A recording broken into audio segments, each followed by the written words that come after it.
Creepy Crawler RC back to you guys in another video. So this is actually going to be a video about how to lose a little bit of weight on your rig.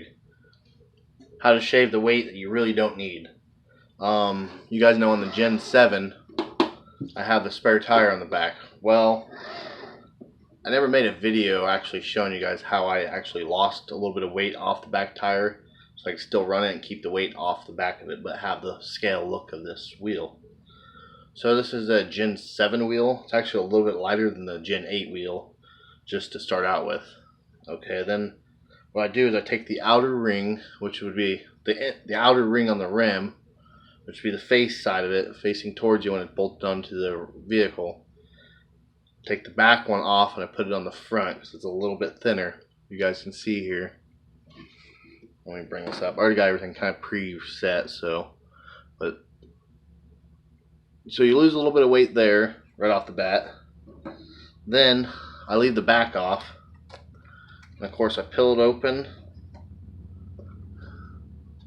and I gut it out. I take the foam out. You guys can always save the foam if you guys like these foams. These are the Gen 7 Pro foams, so you can use them for something else.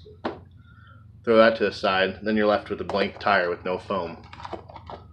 Then I like to peel them open like this so you can get to the lip of the rim. A rag with 91 alcohol on it. Clean the seal really good, make sure it bonds really well. I'm going to use this glue here. We're going to glue the bead right to it. But I got a little bit of a secret here on how I got grease. This is just some red and tacky Lucas. I got it smeared on there. That's why it's a little greasy. But that'll keep the bond from actually happening on the back. So you don't really need that back bead lock, because this thing ain't gonna bead lock no more. Then you take your glue and you squeeze your on in there. You guys can see here. A dab will do ya.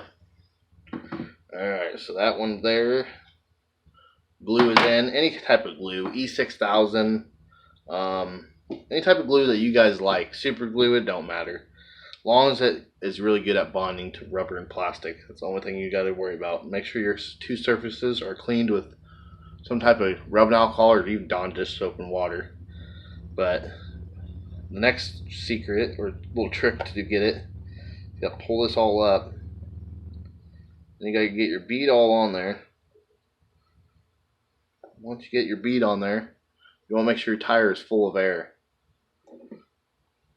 Now once it's full, you're going to take your back ring, put the greasy side down so it does not bond to the tire when the super glue squeezes out.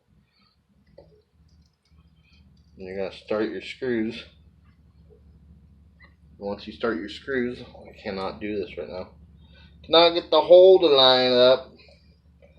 Don't be putting no jokes down in the comments now, guys. It's a family channel. Don't even know I heard about no holes and try to get to them, gosh dang it. Alright, so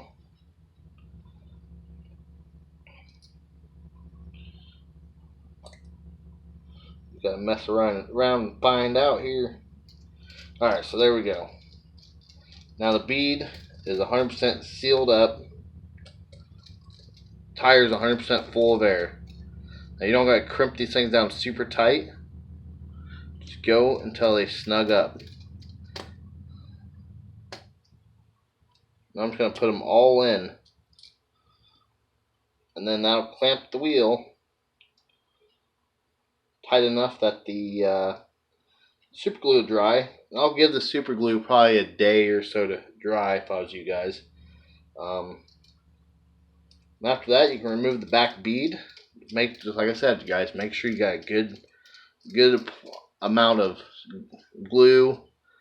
Not a crap ton, but you need a good amount on the back of the wheel. And then make sure you guys are doing the back bead lock, the plate, because if you guys are not greasing that, it will stick, and then it will never come off. So this is the outside bead of a Gen 7 wheel on the inside now. That's the thicker one. So then we're going to have the thin, a little bit lighter one on the outside, which we could probably get away if you guys really wanted to. You can just do it to both sides. Then you only have like a glued tire with no foam. You guys can even do this without bead locks. Just glued tires, just glue them and set them and forget them.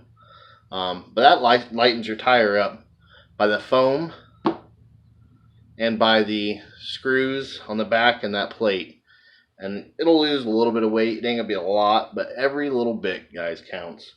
And then we're just gonna set it on the back of the rig. Because when you guys start doing a whole bunch of scale stuff, the heavier stuff gets, the more it'll mess with your rig balancing, and then before you know it, you'll be having a top heavy rig, and it ain't fun. That's it, guys. That's all you gotta do. Simple, easy, a dirty little trick that I learned, and I've been doing it ever since. And I just like them. They're just simple and easy. The tire will hold its shape, and nothing will go wrong with it. Now, you cannot use it, of course, as a functioning spare. You can't pull it off and use it for your actual rig when you're on the course. But the good part, though, is you actually have a tire for scale. So if you wanted to, you can throw up on your roof rack, and you don't have a whole bunch of weight up on your roof, but you still got a tire, unlike all the other guys, because they don't want to run the heavy weight of an actual tire.